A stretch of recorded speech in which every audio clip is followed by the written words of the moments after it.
नमस्कार दोस्तों, स्वागत है आपका हमारे YouTube channel Shivkant study point पर।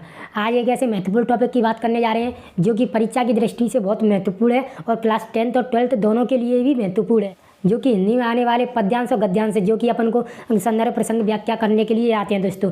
तो अपन उनको देखेंगे। पहले दोस्तों अपन पद्यांशों को देखेंगे, उसके बाद जो है गद्यांशों को देखेंगे। तो जैसे कि दोस्तों परीक्षा में किस प्रकार करते हैं उस स्ट्रेटजी को भी देखेंगे और किस प्रकार किया जाना चाहिए और किस प्रकार उनकी है जो पहचान करते हैं कि ये किस चैप्टर से लिया गया है उसके बारे में जानेंगे दोस्तों। जैसे कि दोस्तों समझते हैं, तो ये अपने पास पंक्तियाँ दी हुई हैं। जैसे कि दोस्तों, मैं जगजीवन में भार लिए फिरता हूँ, फिर भी जीवन में प्यार लिए फिरता हूँ, कर दिया किसी ने झंकृत जिनको छूकर, मैं सांसों के दो तार लिए फिरता हूँ।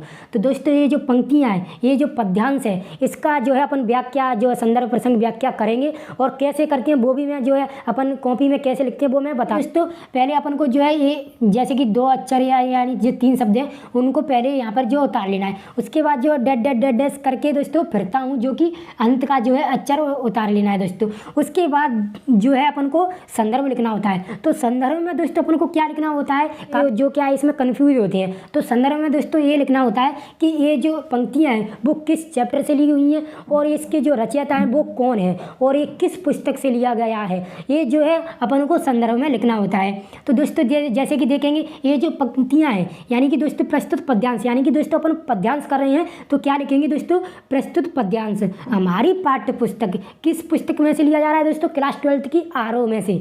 तो कविता के आत्म परिचय से अवतरित है। क्या दोस्तों, पुस्तक का नाम आरओ है और इस चैप्टर का यानी जो पाठ का नाम है दोस्तों आत्म परिचय से अवतरित है और इसके जो रचयिता हैं दोस्तों वो है हरिवंश राय बच्चन जी।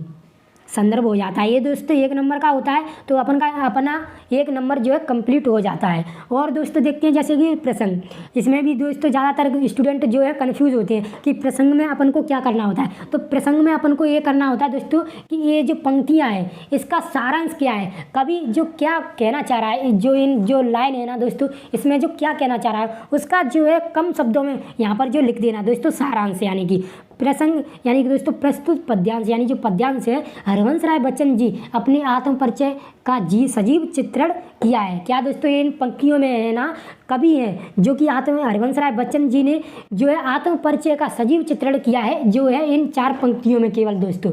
तो जो है इसी प्रकार जो है अपन प्रसंग करते हैं। क्या है दोस्तों, इसका जो है अपन को सारांश देखना पड़ता है कि इसमें जो कवि क्या कह रहा है उसके बारे में है जो है अपन को प्रसंग में लिखना होता है। तो उसके बाद जो देखेंगे अपन दोस्तों व्याख्या, जो कि दोस्तों व्याख्या का मतलब होता है जैसे कि दोस्तों ये पंक्तियाँ लिखी हुई हैं इनका जो भाव लिखना होता है दोस्तों, इनका अर्थ लिखना होता है कि इन शब्दों में दोस्तों कवि क्या कहना चाह रहा है, क्योंकि जो है कि अभी अपन समझ नहीं पाते हैं इन 4 लाइनों में कवि क्या कहना चाह रहा है। तो इसका जो है इसका अर्थ निकाल के जो है अपन को व्याख्या करनी होती है। तो व्याख्या कैसे करते हैं, जैसे कि दोस्तों एक बार पढ़ के देख लो। प्रसिद्ध कवि बच्चन जी ने अपने जीवन का बोध कराते हुए लिखते हैं कि मेरे जीवन में अनंत जिम्मेदारियां हैं, मैं उनके प्रति सचेत एवं सजग रहकर उनका निर्वहन भी करता हूँ। अनेक कठिनाइयों के बावजूद मेरा जीवन नेरस से परिपूर्ण है और मुझसे प्रेम करने वाले मेरे किसी अपने ने एक बार मेरे मन की वीणा के भावनाओं रूपी तारों को छूकर झंकृत कर दिया है और उससे मेरा हृदय प्रेम से भरा हुआ है।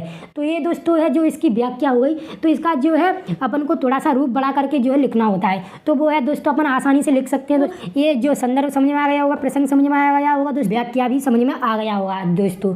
तो अब जो महत्वपूर्ण बात है, क्योंकि दोस्तों क्या है एक नंबर इसमें मिल जाएगा, 1 नंबर जो इसमें मिल जाएगा, 1 नंबर जो इसमें मिल जाएगा। तो दोस्तों ये 4 नंबर की आती है। तो अपन को 4 नंबर कैसे प्राप्त करने होंगे इसमें, तो अपन को कुछ और अलग से भी लिखना होगा। क्या लिखना होगा, जैसे कि दोस्तों विशेष का मतलब होता है दोस्तों ये पंक्तियां हैं इनमें किस चीज़ का प्रयोग किया गया, किस अलंकारों का प्रयोग किया गया है, किस भाषा का प्रयोग किया गया है, श्रृंगारों का प्रयोग किया गया है, छंदों का प्रयोग किया है, जो है इसमें से विशेष निकालना होता है अपन को दोस्तों। जैसे कि दोस्तों सांसों के 2 तार, क्या दोस्तों ये जो सांसों के 2 तार दिख रहे हैं ना दोस्तों, इसमें क्या है रूपक अलंकार है। तो इसमें से जो है अपन को विशेष निकालना पड़ता है। तो जैसे कि दोस्तों अलंकारों का समुचित प्रयोग हुआ है, ये जो पंक्तियाँ हैं इनमें क्या है अलंकारों का समुचित प्रयोग हुआ है। और दोस्तों सेकंड क्या है दोस्तों, भाषा सरल सहज सरस बोली है। इसमें जो भाषा है वो सरल है, सहज है एवं सरस है दोस्तों। तो ये आपको समझ में आ रहा होगा। और तीसरा पॉइंट है दोस्तों जैसे कि सांसों के तार, क्या दोस्तों सांसों के 2 तार में क्या है, सांसों के 2 तार दोस्तों, सांसों की जो तार में रूपक अलंकार है। तो ये जो है अपन को विशेष निकल के आया दोस्तों। एक पॉइंट और देखते हैं, जैसे कि दोस्तों श्रृंगार रस की अभिव्यक्ति है, यानी कि जो है इसमें प्रेम की भावना का जो व्यक्त वर्णन किया गया है दोस्तों थोड़ा थोड़ा, तो जो है श्रृंगार की भी जो है इसमें अभिव्यक्ति मिलती है। तो इस प्रकार जो है अपन को विशेष निकालना होता है। तो विशेष जो है कुछ ज़्यादा नामुमकिन नहीं है दोस्तों, अपन आसानी से निकाल सकते हैं, क्योंकि प्रत्येक पंक्तियों में अलंकारों का, छंदों का प्रयोग होता है और जो है दोस्तों भाषा सरल सहज होती ही है।